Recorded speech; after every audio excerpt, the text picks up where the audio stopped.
If you're going to be a winner, you're going to need a coach. Sharpening doesn't happen by accident. A blade left untouched will rust, and a man left unchallenged will stagnate. Every man needs friction, resistance, and a whetstone to grind away weakness and reveal his true edge. Welcome to the Whetstone, where we reject comfort, disrupt the status quo, and forge men ready for impact. Hosted by Dredd, Dark Helmet, and me, the Plague. This is where men step out of the drift and into acceleration, because iron sharpens iron, and no man sharpens alone.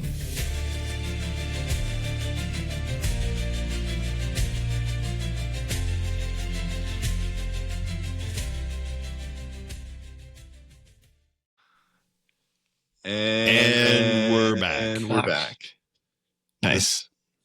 No, we're you would nice. think, I don't know how many episodes it'll take, but I think we're doing just fine with the "and we're back." Well, 21 hasn't done it. Yeah, it's yeah. So apparently the answer is at least a minimum of 22. We aren't keeping track of our errors like our brother Huckleberry on the COT podcast, but He's down to 8. Maybe he's not as But did you notice that he now has his own bumper? He's not using he's using his own intro. his own intro. And like most good things, evolution is serving him well. Yeah, I love it. Well, it's good to see you guys. I, this morning I had a chance in Omaha. We started doing this thing called F3 Navy, where we just work out at a Dressing lake. dark blue, and then keep going. And so it was kind of cool because normally we have everybody wear a life vest, but because I had my F3 socks on, Boy. They're not buoyant. They're not. Don't try and sell them. That's not true. Kind of... Not a true story at all. But I don't know. We didn't wear socks for that workout, so it's kind of hard to tell. But I don't know. Helmet, are you wearing the socks today? What's your take on the F3 socks on the 22nd episode? Here's the deal, kids. As you know, this episode and all other episodes of the Whetstone podcast are brought to you in part by Mudgear, the official sock of F3 Nation. Because life's too short to wear crappy socks. There you go. That's all you get today. Oh, okay. I wore mine yesterday. Oh yeah, I wore them this morning in the gloom. Yeah. I wore the. I knew I was going to be, so I went up to Sparta to run with the animals, and we covered about 3-7. Did Slaughter have the queue? Slaughter was out of town actually. No. Oh, okay. I thought Pete, your boy Pedo, told me I should come to Sparta because Slaughter had the queue. Well, he was misinformed.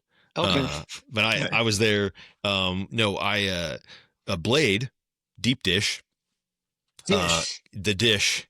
The dish posted to the hot box. He did. On Tuesday. He did. And short card. Brought his FNG. Which we called. Do you remember? I forgot. No, I forgot already. It's pizza related. Oh, Big City or something like that? No, Meat Lovers. Meat Lovers. That's a good name. Which is pretty good. Name. Yeah. The guy fully embraced it. And he's, he was like, he's a big Orange Theory guy. So I kept yelling Orange Theory at him the whole time. I was like, let's go Orange Theory, catch up Orange Theory. He liked that. He liked that. He kind of liked the leaderboard. abuse.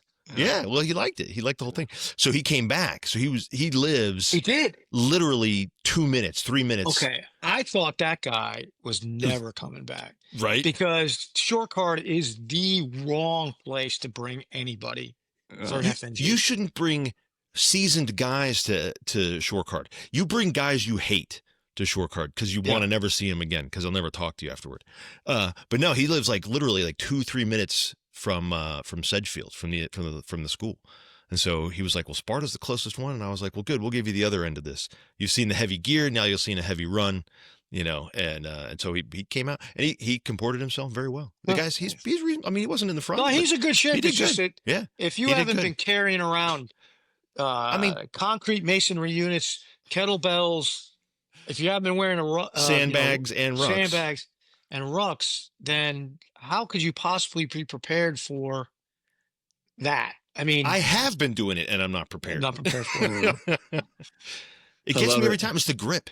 It's the grip. It's just that kung fu grip. Yeah. You may also catch wind the Daily Milk. So our F3 Omaha's milk carton launched a new AO called the Crucible. I saw that. I texted the Daily Milk this afternoon. Yeah. to give him some kudos on that, Yeah. because You texted apparently him or you tweeted him? I texted him. Oh, good, yeah. I texted him and said, "Man, you're just killing it out there," Yeah. because he's fairly new, the Daily Milk. His 1 year in F3 Yeah. is like a week away or something next. Yeah. Yeah. The nation's He's doing carton. great. It's going to be a Q source site. He wants to do these weekly like video, here's the topic and the guy that's going to lead it. And so he's just crushing it. It's Tell him he fun. could take a whiteboard Yeah. and write all of the cue points on it and then chase men around. Right. Well, and we've been getting some good traction or feedback on the last episode. We kind of went into how we manage thoughts as men, and kind of how that maybe impacts our feelings and emotions and all of that. I think was really good. We did have one question, and this was out on YouTube actually, from guy whose screen name is Matt Jolene. I wish we had his F3 name, but It's F3 Parton. F3 Parton, right? Yeah, F3 Dolly Parton. F3 Dolly Parton. Yeah, I think that's what we'll do. If a guy sends a question without their F3 name, we'll just make it up. We'll just make it up here. That's reasonable. But so this question, it kind of takes us back a little bit to some conversations we've had in the past about the shield lock and the blade and the Whetstone relationship. Well, nothing I love more than rehashing old content. Yeah. Let's go. Yeah. So he's got a fundamental question about the Whetstone blade relationship. Is it always static? So he's approaching 50, and he feels like he could be a good Whetstone to younger packs, as some of them could be his kids. But where the concept loses him is he feels like some of the men have as much to teach him as he could teach them. So he's wondering if the blade Whetstone relationship is really static. He could also see where maybe it's more of a shield lock relationship, but maybe because of the packs in F3 being high impact men, maybe they don't all need a Whetstone. So I don't know if you followed along there, but there was a lot of questions packed in there. A lot of questions. Yeah. So first I would say, you got to come, I think, from a fundamental place of, and I'm not sure exactly what he means necessarily, but Parton, every relationship is not static. No relationship is static, period. Like, I don't think it's possible, because you're not static. Like, you're not an unchanging, fixed being any more than anyone else is. So I think you have to operate a little bit from the understanding that it's always dynamic. I mean, there's always changing and back and forth. I mean, that's the nature of a relationship. So if we move that sort of as a given, right? What is the nature of that dynamism, and how does it change, and what does that look like? I think that might be useful to talk about. Yeah, it is interesting. And I don't know if you, in your guys' experience with shield locks, do you have examples where, like, over time, I feel like Dredd, maybe in a previous episode, somebody's in your shield lock that used to be a blade, or how did that, if I'm remembering correctly? So one of my blades, and we were together many years, and I did not have a shield lock at the time, and I wanted one, and I said, I'm looking around for guys that I knew had all those qualifications that I think are essential for a shield lock. And I thought, wow, this F3 Stinger, Paul Hurlbert, he's got all those characteristics. And then I said, yeah, but he's a blade. And it took me 2 days to realize how stupid that was. It's akin to, you got a big dog and a little dog, and you put in a big dog door and a little dog door in the door, and you're like, because the big dog has to go to, and then the little dog goes through the big dog door. And then you're like, I guess I need that other door. I only needed one door to be big enough for both dogs. So I said, okay, where I was being dumb about this. The most fertile ground, or most likely ground to find a guy who has the qualifications that you're looking for a shield lock, is a guy you're already mentoring, as a Whetstone.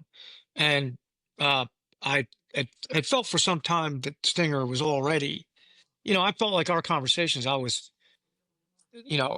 asking him for as much advice as he was asking me. We just morphed that way. And, Dark, I ask you for advice, Sure. Yeah. It's not always. I think I get a fair amount more, but that's. Well, no, I mean, is I disclose things to you. I say, Oh yeah, no, that's yes. By example, you say I'm struggling with this. I say I'm struggling with this. Here's what happened to me. Yes. And we had just reached a point, Stinger and I, where I felt he's would be the perfect guy. So I said to him, I'm going to promote you.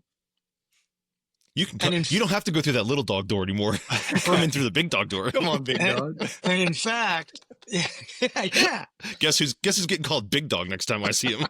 I actually did it in church. And I I think I was preaching that day, and I forget what I think I was preaching on Matthew 28:19 and 20, the Great Commission. And I said, as an example, we're supposed to go, make disciples of all nations, but there's reaches a certain point where a man who has been your disciple, your student, your pupil, is now your equal, whatever, friend, or whatever. And so I brought him up to the front of the congregation and said, which is out of Numbers 27:18-19, and it said, the Lord said to Moses, take Joshua, son of Nun, a man is in whom is the spirit of leadership. I said, in Stinger is the spirit of leadership. Lay your hand on him, have him stand before the entire assembly and commission him in your presence. And I said, I commission you as my co-equal leader. And I thought it was very moving for us both. I did not tell him I was going to do that. That is, And that would be a big deal. after that, we became the founding members of our Shield Lock. And then together, we identified a third guy who was TML rather. And then the three of us met for a while and started thinking about a fourth guy. And all of us wanted to bring in Ice 9. And we brought in Ice 9. So the four of us have been together for, 7 years or something, maybe more than that. We've worked out together today. We work out together twice a week. And have one Shield Lock meeting after one of the workouts. So that I would say is very much a dynamic, relationship. So the Whetstone could morph into a Shield Lock.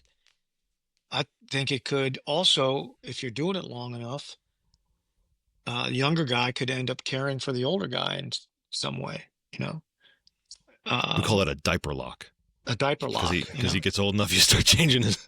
But Dark's right. All relationships are dynamic. Yeah. We're not. Nothing stays the same. We're not materials.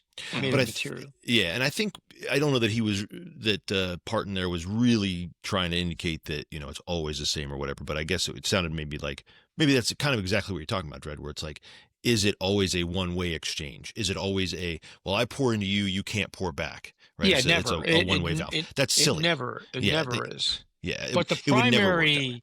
The primary intent is for one man to sharpen another. That's a primary intent. Yeah. And if you're struggling with thinking, I don't have anything, I'm 50 and this guy's 25. What did you do in those 25 years that you were alive that he was not? What have you learned between 25 and 50? It must be something. And so I would encourage anybody who's thinking like that. That's a humble thought and a good thought. Yeah. So it's great humility, but it really doesn't do the young guy much good. Yeah. So go ahead. I was just saying, I would lead with that. Having a humble heart and saying, I will certainly learn from you. And, I don't even know if you need to mention it.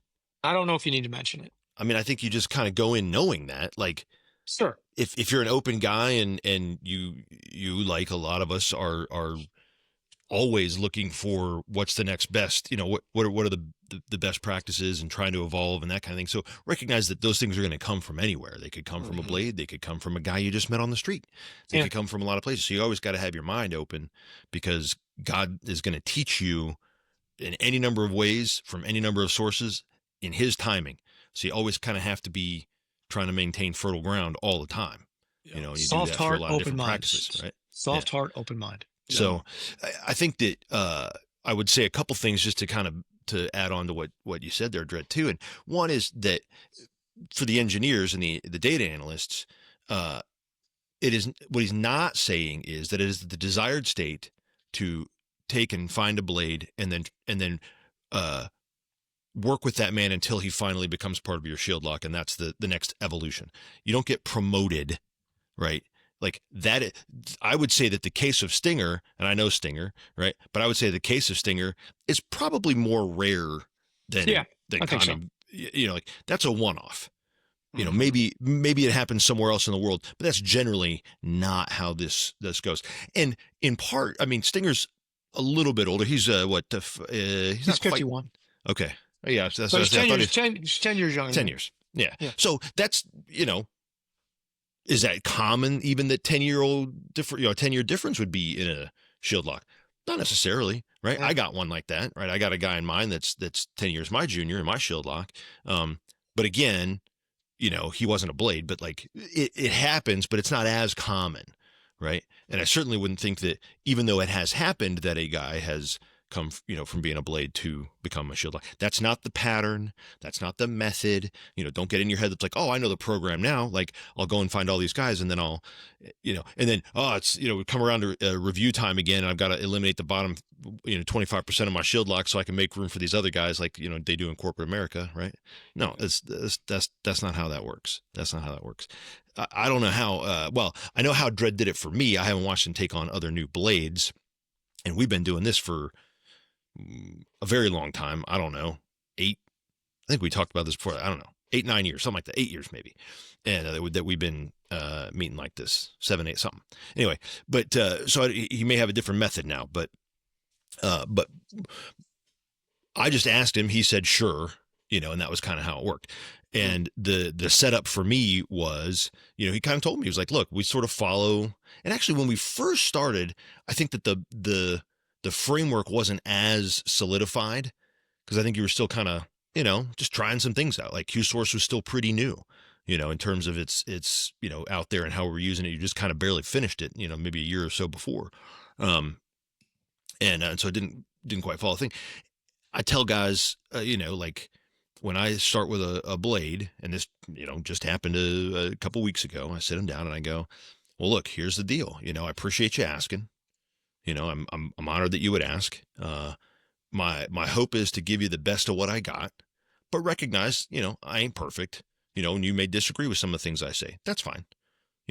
I'm not here to have all the answers. I'm not here to tell you all the things to do. In fact, I'm probably going to tell you very little to do. You're going to figure out a lot of things to do because I'm going to ask you a lot of questions, and I'm going to hold you to a framework that we're going to use as kind of the default.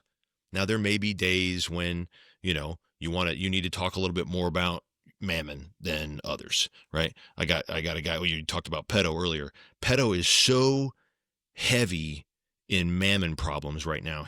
And almost M problems because he's getting married next year, right? We barely talk about other things and sometimes. Like generally I try and pull him back and talk about some of the other stuff too, but sometimes there's just too much. And he's just got to process that stuff and work through that stuff, right? But we follow the general process, and I'll tell guys that, and then I'll say, and then the other thing you need to know is, this ain't patty cake. This is not a situation, and I have to say it up front now because I was finding that I was getting so far. I would get to a certain point, and I would come at a guy and tell him a real hard truth, and I felt like it was with love, but it did not get received. It was not received well. Yeah.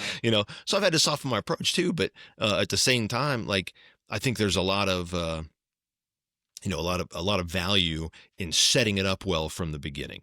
It's not, I don't set it up with like and I'll learn from you and you'll learn from me, or whatever. But I say, look, you're here because you're saying I need to process stuff. You need a man who will hold you accountable. And every one of them says, well, no, I get that. Like I came to you because I knew I was going to get it unvarnished. It's and it was going to hurt. I'm okay with that. Like, that's what I want, and because I don't know any other way to be, right. So I kind of set them up like that. But I, just to Parton's point though, it would be very silly of me to say, and it may not be that the guy that I'm talking to has some incredible insight and he teaches me a thing and he's like, actually, let me show you the right way, or let me guide you in the steps. Most of the time when I learn from the guy, it's because I'm thinking in real time, or an inspiration hits me and I say a thing and it resonates with him. And I go, you know what, I think that's kind of a new thought to me. And I think that I was taught something, not necessarily directly by that guy, but by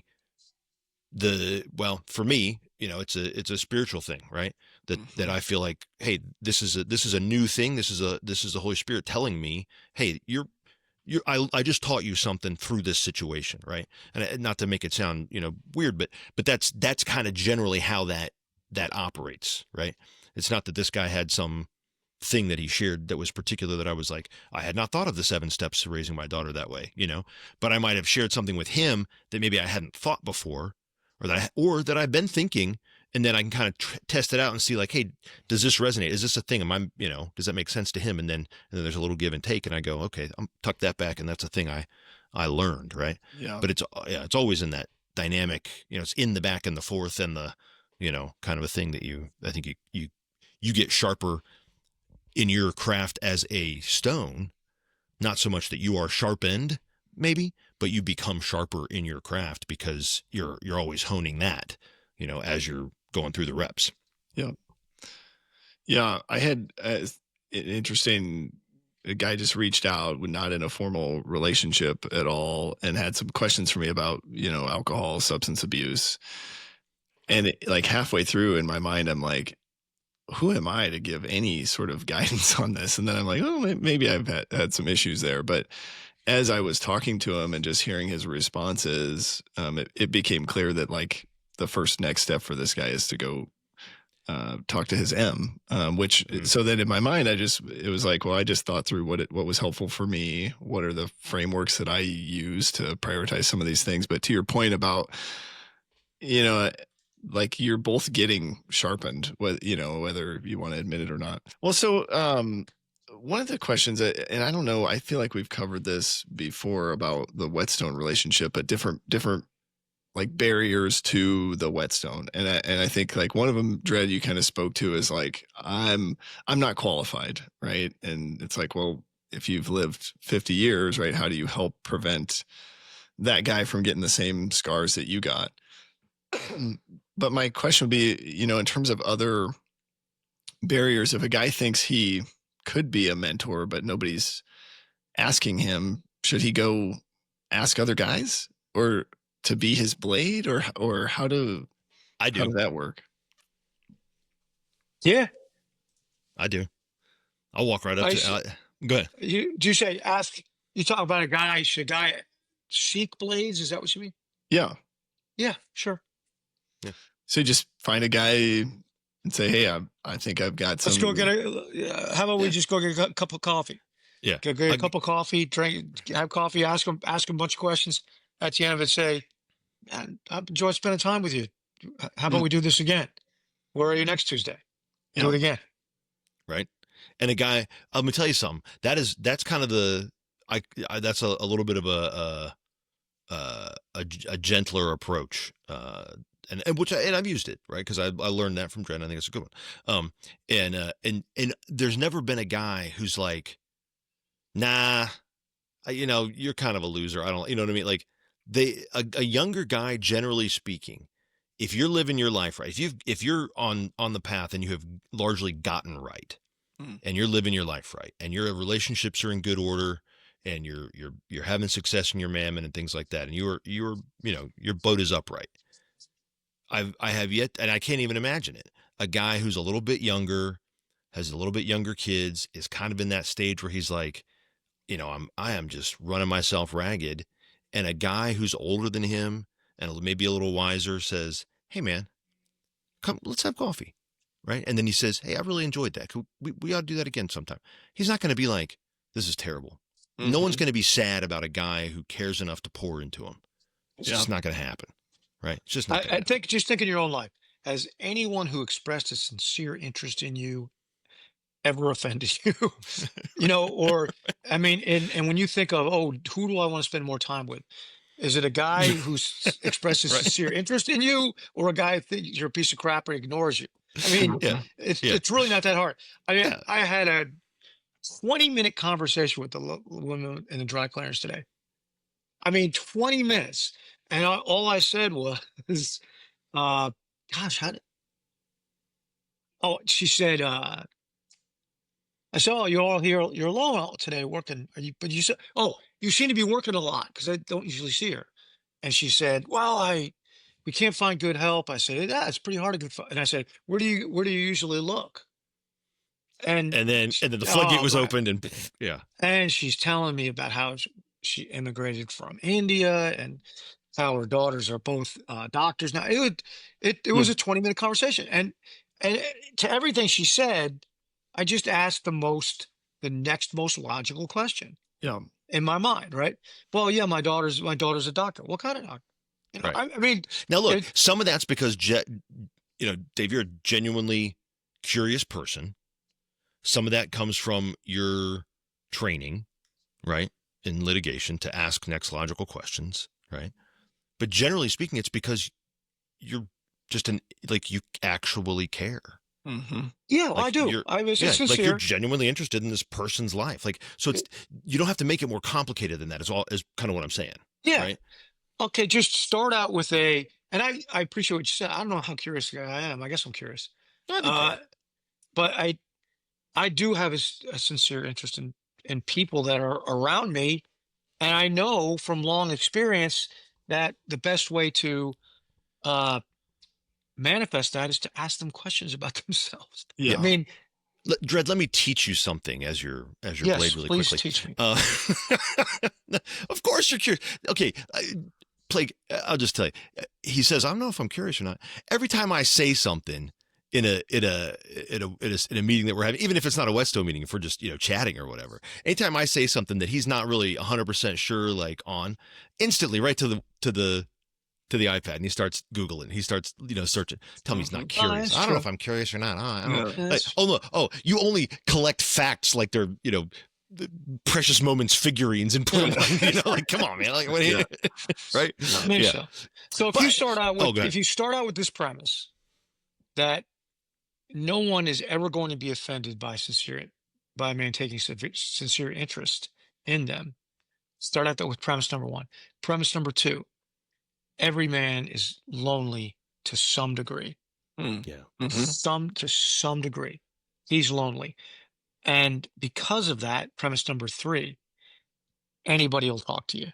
I walk out of dry cleaner today. There was a guy standing there with his shirt said Army. I said, "Hey, you soldier?" He's probably 56 or whatever. He said, "I was a soldier." I said, "Well, what was your MOS?" He's like, "I was a 76 Yankee." I said, "Oh, it's like that's a a supply clerk, right?" He's like, "Yeah, how'd you know that?" I said, I was in the Army." And he never asked me a single question. Because he doesn't He care. didn't ask. He didn't. What's that? Because he doesn't No, care. that's not why. Because he was so excited to be able to share something of himself. Yeah. Well, He that's what. did Yeah. not. He did not get around to. Fair. And so I would say this to reinforce it, because it's kind of natural to say, "Hey, where are you from?" "Oh, I'm from Blacksburg, Virginia." And the next most logical question is, when did you move to Blacksburg, West Virginia, or Virginia? But most people will say, "Oh, I'm from Connecticut," and supply a fact. Hmm.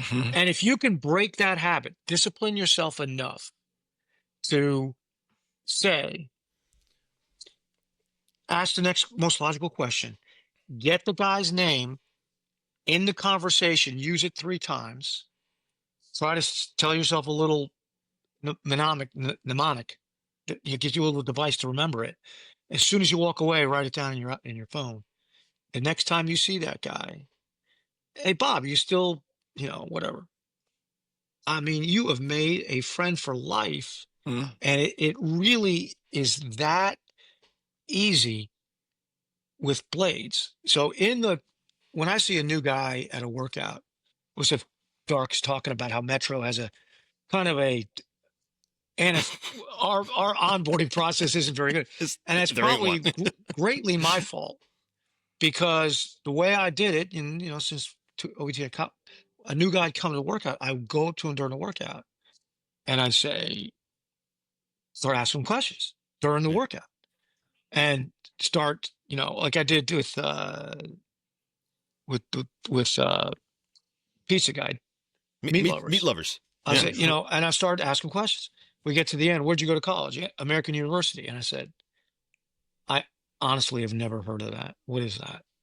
Which is not true. I heard, right? Yeah. Now he's explaining it. right? He's in the COT, he's talking, and other guys are talking. And I just kind of back up out of that because now that guy, I was really gratified here. I can't remember if this was part of the recording or not. We had an FNG on Tuesday that Dark's Blade brought. And I was curious if this guy came back, and he came back today. He did. And we brought him to 2 of the worst workouts in Metro. That's right. And now he's all in.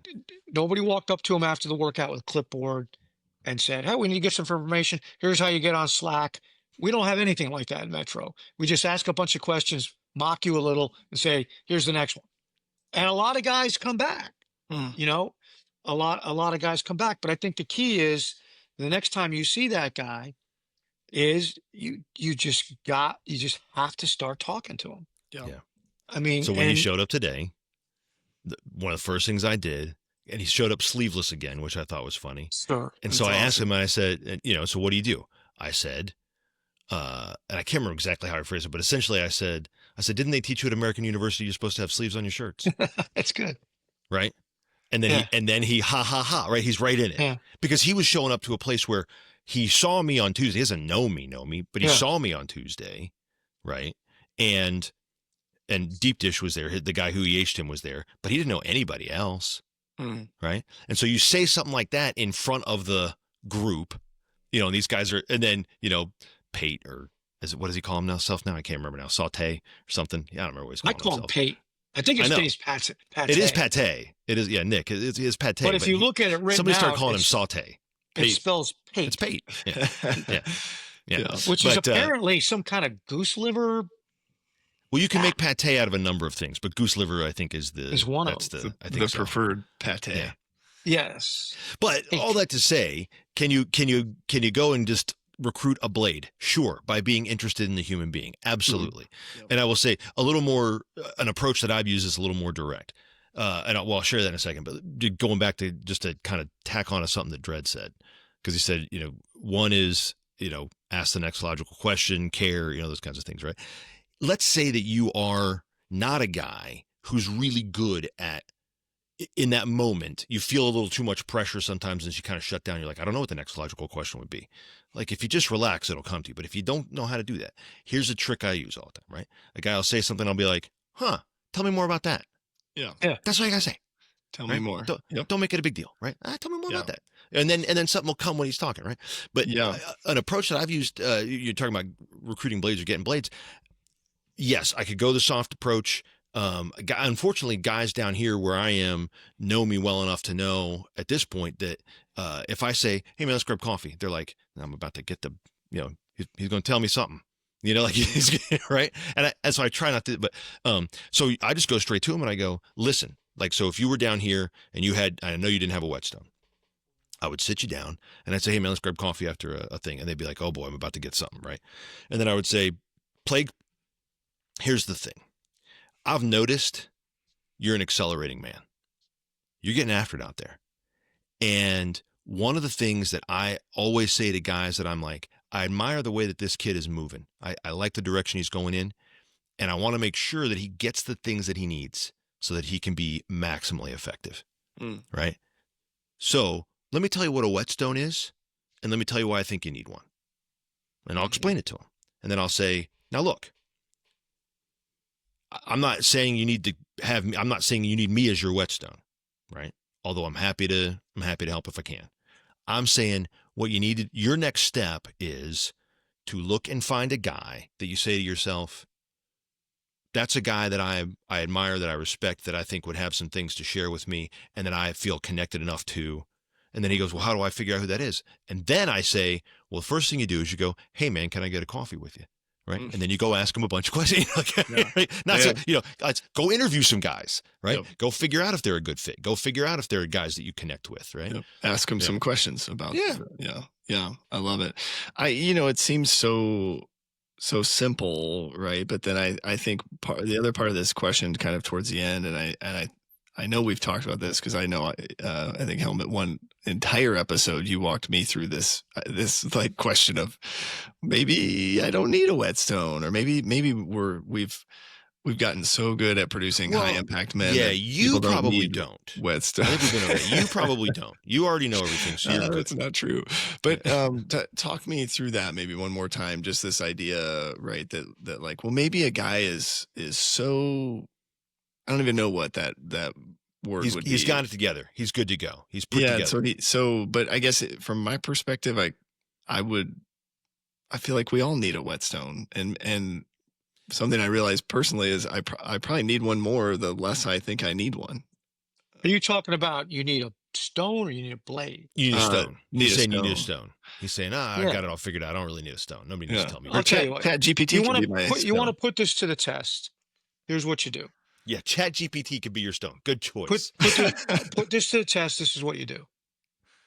Go up to a guy at the end of a workout, getting in his car, who seems like the most confident, put together guy out there. Walk up to him, put your hand on his shoulder, and say, "Hey, you doing okay, man?" And see Even if he hasn't given any indication of nope, just say, that something's "You doing wrong. okay? You doing okay?" And I'm telling you, guys will say, every single guy's got something. He'll say, 98 guys out of 100. Yeah, I've had this knee thing bugger me. It's like, okay, well, my wife's been, maybe she lost a kid. Who knows, right? It'll be something. He needs to tell somebody. And here's a dude who walked up, and he thinks you're, catching a vibe or something, but you're not. It's just everybody needs something. So I heard, So here's how you go with that. And you listen to what he says, and then you find an experience in your life that is closest to that. And you say, I know how that is because so guy says, man, my knee just won't stop hurting. And I say, man, I've been there. I had plantar fasciitis for 2 years. I know how it feels, man. You're just struggling through it, right? I mean, it doesn't matter. Yeah. You can find something. He says, my daughter went through that. My father went through that. It could be somebody else that you're kind of borrowing empathy from. But so if you add on a couple other rules to this or points to be made, I suppose, every guy's got something. I don't care how confident he is. And if you ask him if everything's okay, everything okay? You don't tell him, right? Or you don't ask them, hey, how you doing? Because that's inviting a thumbs up.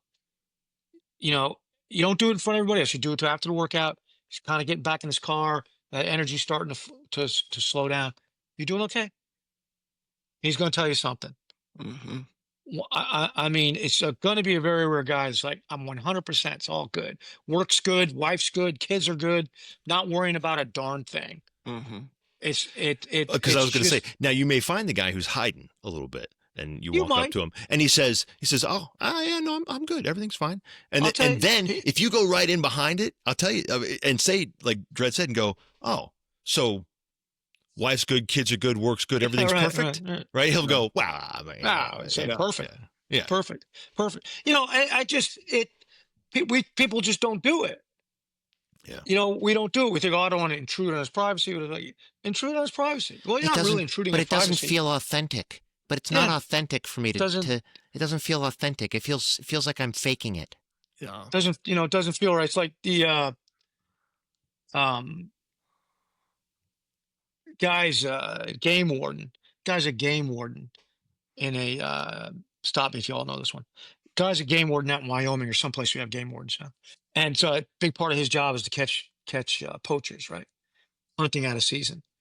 And this one particular guy was famous for poaching and getting away with it.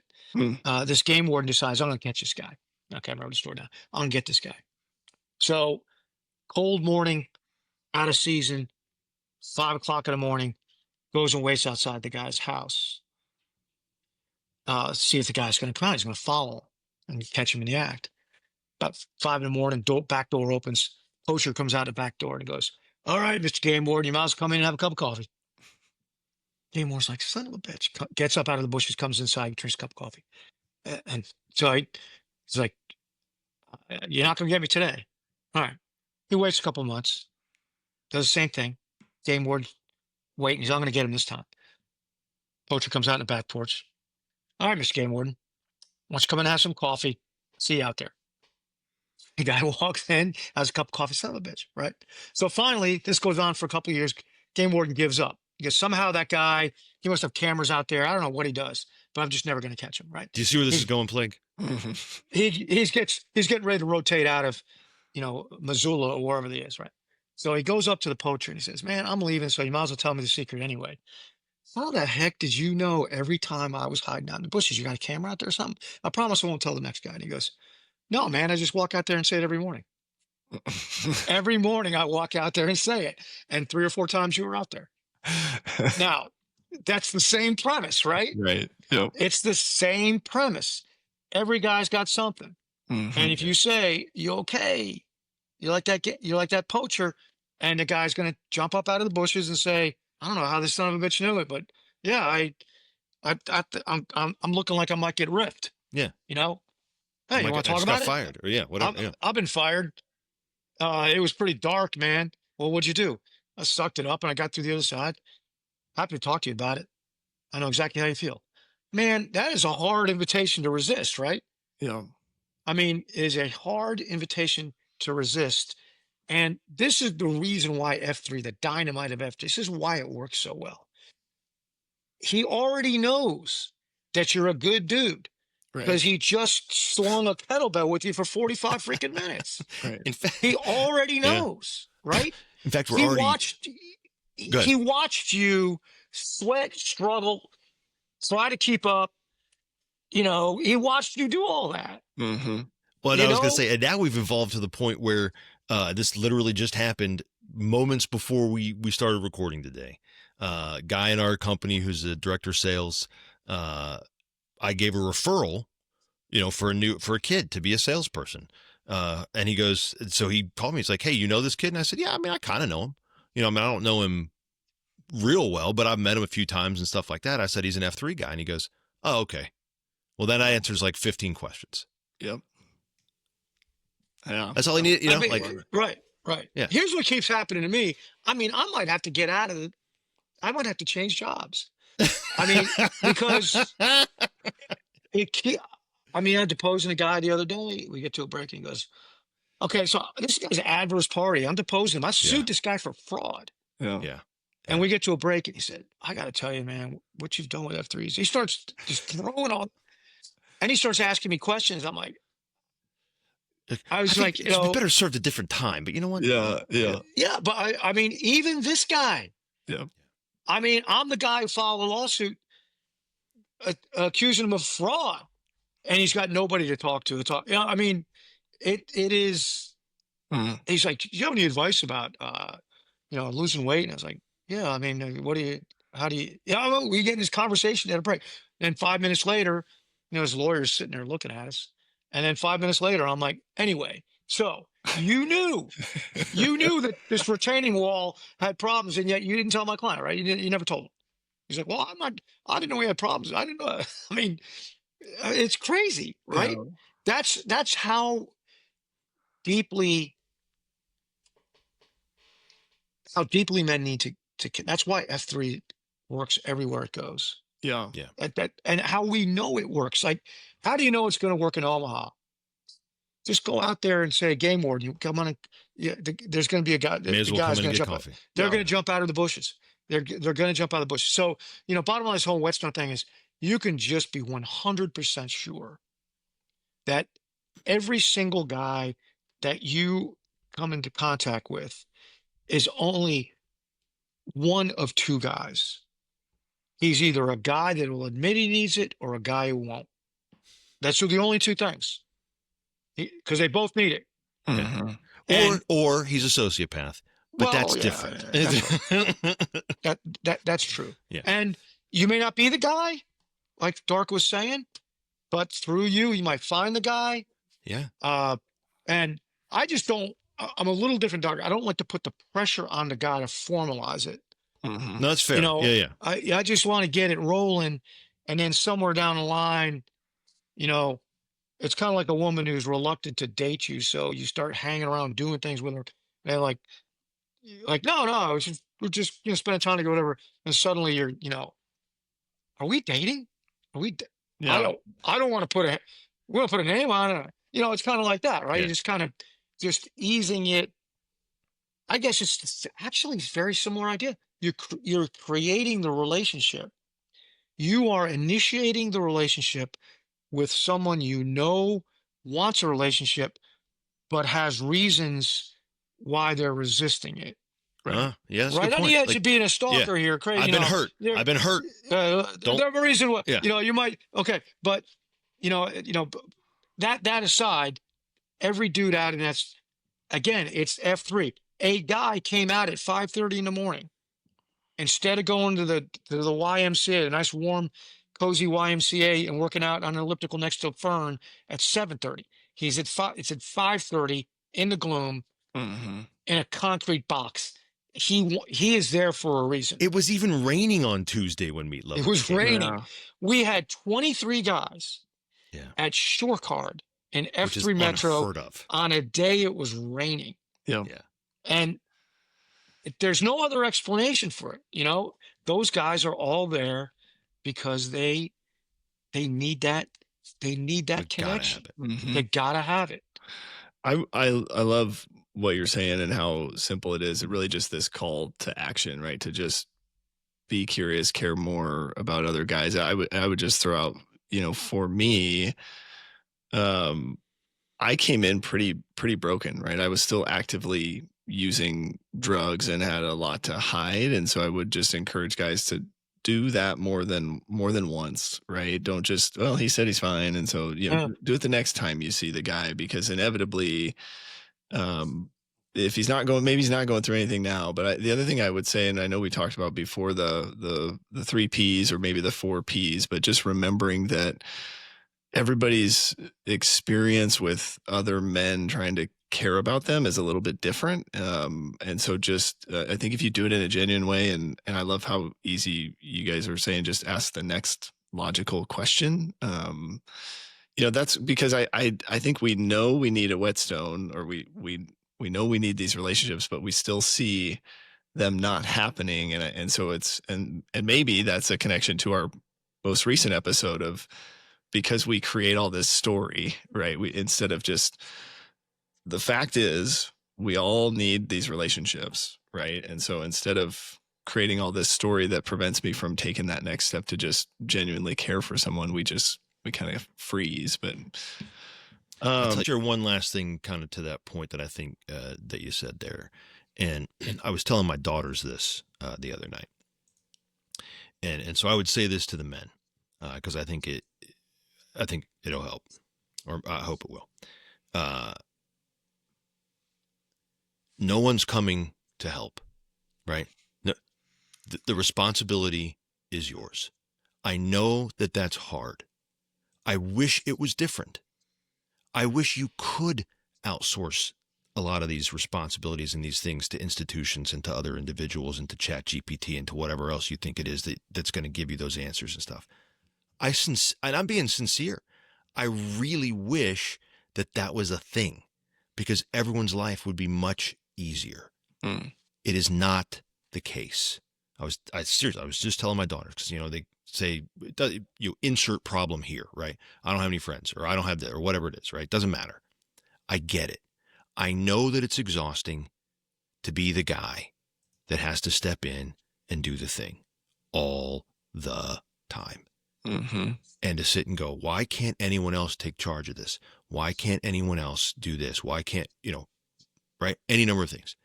And the hard answer that I wish I could tell you a different one, but it would be untrue, right? The hard answer is because this is where God put you. And now it's your responsibility. I tell guys all the time, right? I know it's your dad's fault, but now it's your responsibility. No one's coming to help, right? You have to be the guy. Yeah. And I know that's hard. Now, you don't have to do it alone, and you should not do it alone. And I think that's kind of the point of what we're saying. But brother, there is no other person on the earth, period, whose responsibility it is to get this stuff together. Period. That's it. Yeah. There just isn't. I love it. Well, and I'm sure we'll talk more about these relationships, but I think one of the other, and it maybe feels related, but just based on some recent stuff locally, where does like tenure in F3 fit in, right? The longer you're in F3, do you have less of a need for, because I've been going to Q source for 7 years. I mean, I am right. I have gotten right. I've read the Bible 4 times. Right. I believe I am more righteous than the 3-time guy. Yeah. So, I mean, I guess because that's something that, like in corporate world, right? We're often kind of talking about how the 2-phone world is different than F3, but like tenure doesn't matter here, right? Like I don't know if Nope. Okay. There's no chips. There's no stripes. There's no merit badges. Nothing. There's no stripes. Longevity, seniority doesn't matter. All that matters is impact. Yeah. Forcible strong contact to strong effect. How much impact are you having? And that's seasonal. There's definitely been periods I've been doing it for 15 years, definitely periods where I was not having strong effect, injured or distracted by work or whoever, unlike everybody else. And when you're in a season of strong impact, then that's what matters. When you're in a season of maybe rest or retrenchment or whatever it is, then that's fine too. Then you support other guys.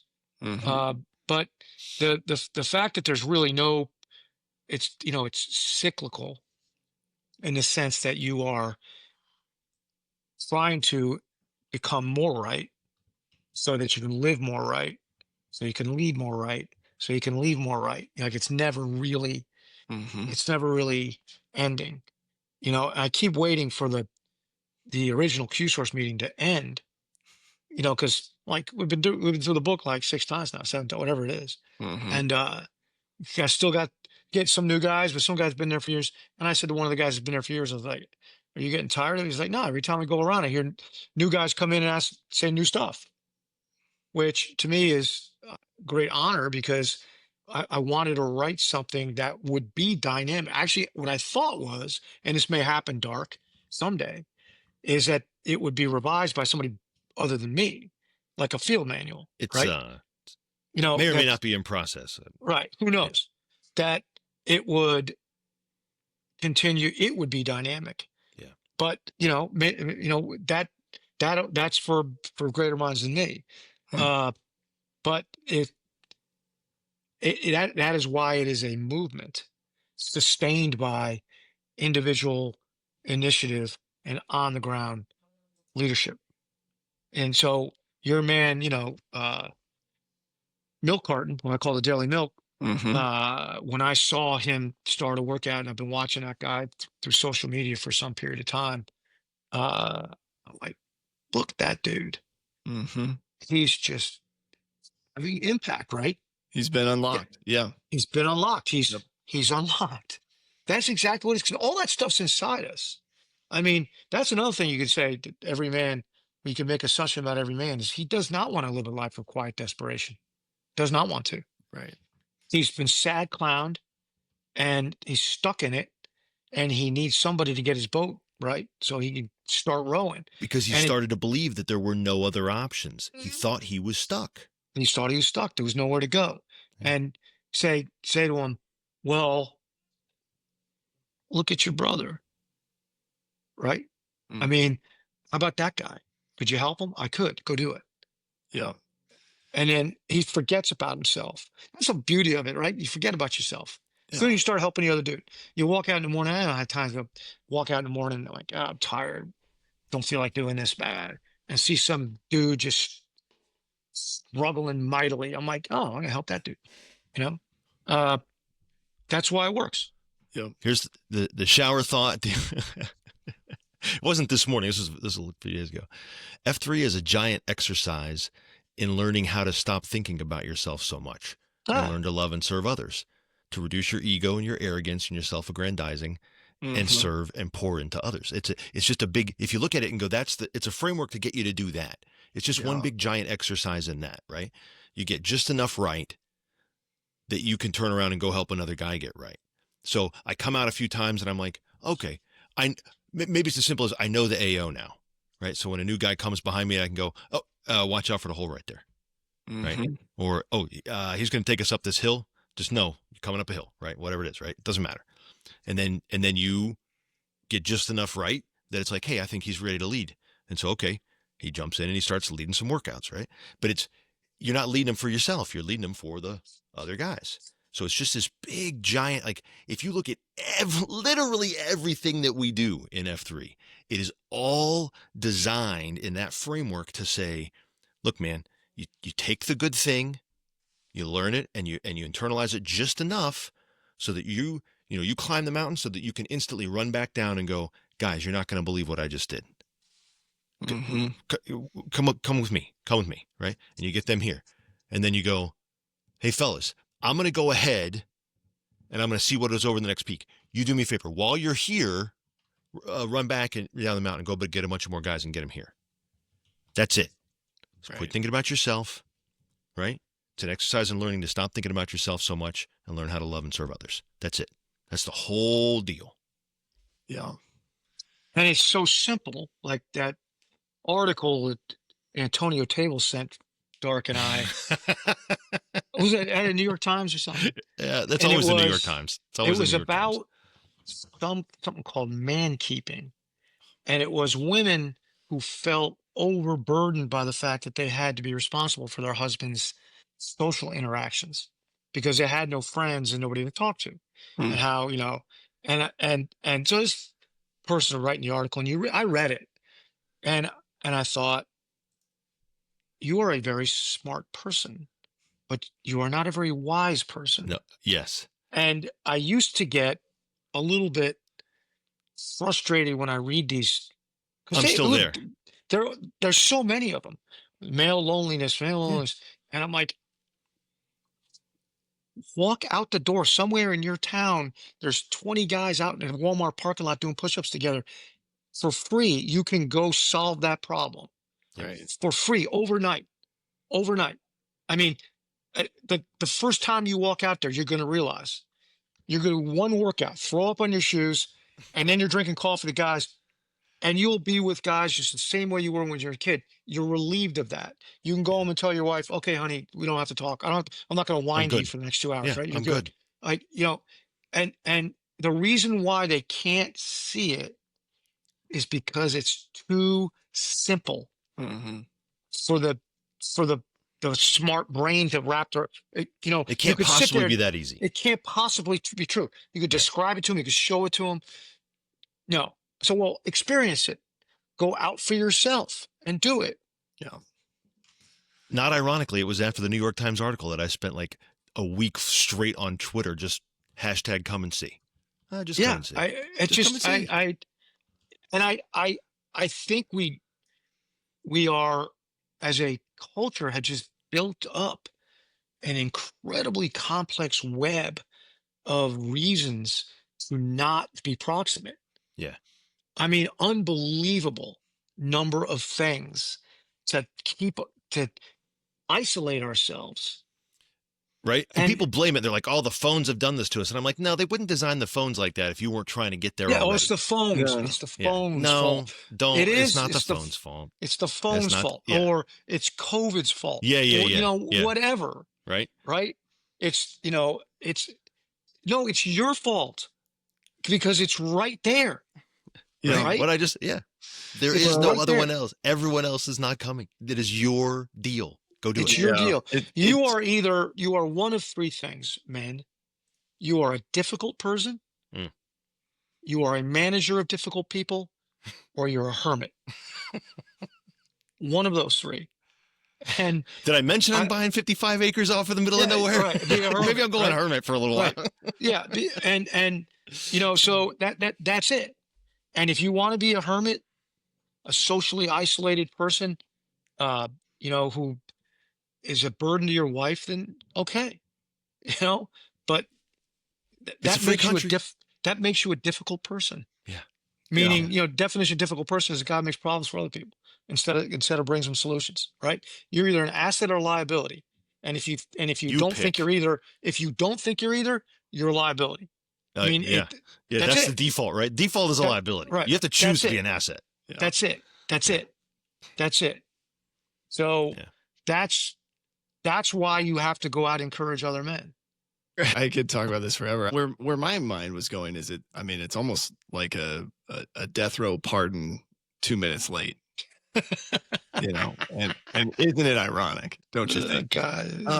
But I do want to just say on a serious note, this last Tuesday, so August 12th, was 7 years of no alcohol or drug use for me. Hey. And so just to reiterate what you guys are saying, that there are broken men hiding behind a number of things, right? Whether it be, success or drugs and alcohol or whatever it might be. And so I can just speak firsthand that the love other men shared with me through F3 was the first time that I knew life would be okay if I was just myself and I could stop hiding, And so I think just giving that gift away and continuing to give other men the freedom to be themselves, make wise decisions, lead in their families and their communities. I mean, it just, I don't know, it's given me my life back. And one of the cool things is, had I continued on my own path, I would be divorced, maybe dead, and just have one daughter. But thankfully, I now have 3 daughters, and I'm happily married and have continued to work on my marriage every day. And so I just want you guys to know, but also guys out there listening, that F3 is a gift, and we need to keep giving it away out of this genuine place of love for the men in our community. So I appreciate you guys. Stone on steel in the darkest spots, warning weather, still it cries. Whetstone whispers through my mind. Spin that soul, make the extra line. Cut through the noise just to survive. Feel the rhythm, feel the bite. Whetstone screaming in the night.